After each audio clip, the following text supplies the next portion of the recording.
中选会规划的第2场公投意见发表会18号即将登场，其中第19案公投榜大选的正反方名单，在上4对下4的风波后，变成朱立伦对上徐国勇，但这不是底定的名单，因为国民党坚持换人，15号才要送出新的人选。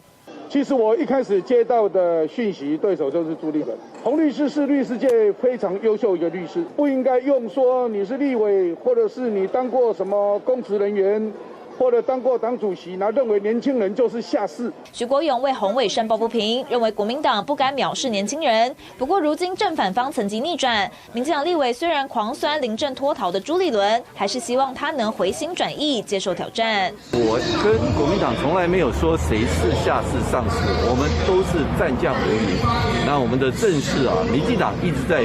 改变，我们也会改变。那我们一定派出最优秀的这些